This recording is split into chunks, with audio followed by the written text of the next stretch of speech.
Hey, what's up, Husky Building Company? Welcome. It is Friday morning here in Florida. It is 1 minute before 8 a.m. and we're trying to get out here and get some work done before it gets any warmer. But I wanted to shoot this update video. It's Encouragement Friday. I'm going to show you what's going on behind us and then post a couple of questions, and you guys are taking care of it on your own today. So thank you for being in class. Thank you for getting this done. Let's go take a look at what we built. So there is the beauty. Okay, so from end to end it's about 26 feet.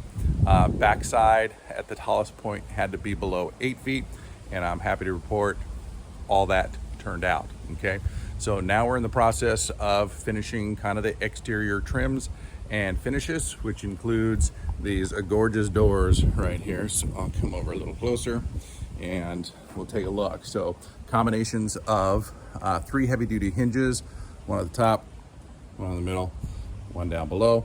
And we did and built this first door as a test. Okay, again, this whole thing is a design build, never been done before. We don't know what and if it would work. So the best way to do this is you build a prototype. Oh my gosh, that is stuffed in there. Jeez. I wanted to open that door for you. Matter of fact, pause. All right, I'm back.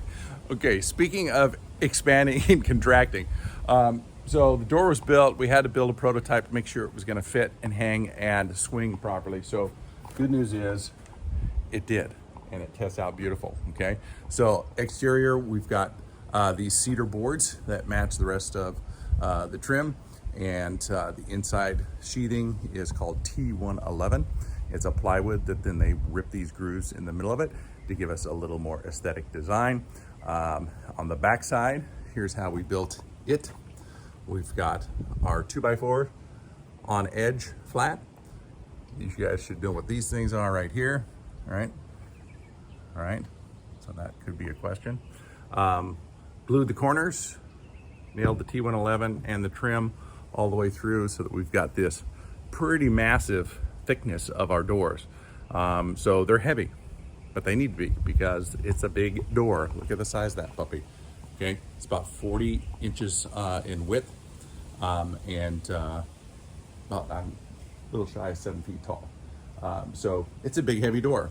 Speaking of big and heavy, what we did to solve the situation of a door wanting to lose its shape or sag, this is a combination of hardware that allows us to create a diagonal brace. So it goes from one corner to the other corner, diagonal bracing. And like we talked about the other day, the strongest shape in construction is a triangle. That's right.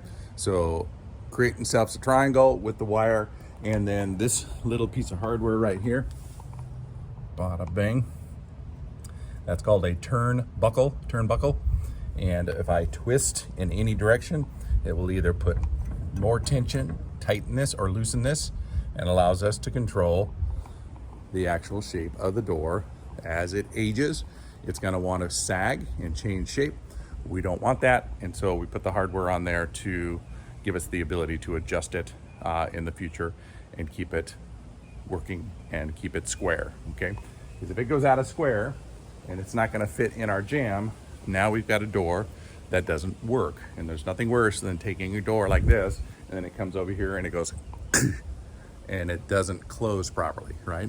It'll hit that jam right there and possibly not actually swing in, because that is what we want it to be. We want it flush with the front trim so that it looks beautiful from the outside, like so, okay?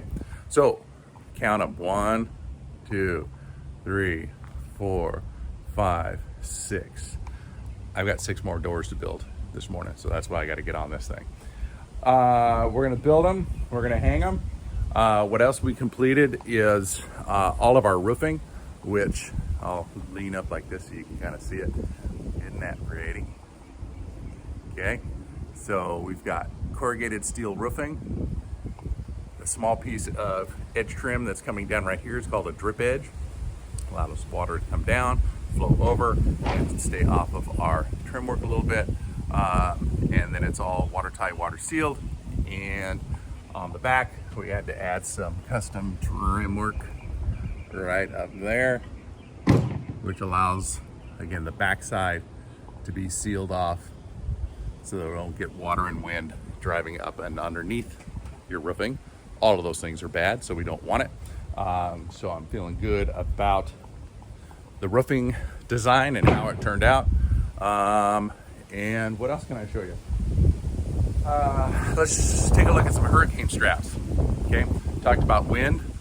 It's blowing this morning. It's pretty blustery, not hurricane force, but it reminds us that when we come in here we go again, roof joists, right? Every single 24 inches all the way down the strap, or all the way down the shed. But this little bracket right here, that's what's called a hurricane strap. So it's gonna tie the wall structure to the roof structure, holding it down with this engineered bracket with, what is it, 2, 4, 5. There's 10 nails or screws holding that in at every 24 inch. And that is how we get the strength we need to make sure the roof structure stays attached to the walls. Okay, hurricane straps, all good. What else can we show you? We got some rain last night, which was a good test of our roof system. And so I'm kind of looking on the eaves here to see if we see any moisture that has penetrated the roof structure and come up and into our underlayment, and I don't see anything. It is all dry and beautiful. So I am feeling good about that. Check the vertical seams, everything looks good there. And then of course, all we have inside is dirt and sand that's blown, and then all of this dirt that's splashed up. So you can almost see where the rainwater was pouring off of the roof and hitting just outside of the floor line right here into the dirt, and then splashing it up. So we're gonna come back and take a little more of this cedar, and we'll put some on the fascia of our foundation just to give it an aesthetic that looks good there. And I believe that's gonna be it. Then we pack up, we're on an airplane tomorrow, we fly all the way back to you guys, and I'll see you on Monday. So take a look at the questions you got posted in our Google Classroom. Make sure you're here. If you're listening, do the questions, turn them in, because that's how we're doing attendance today.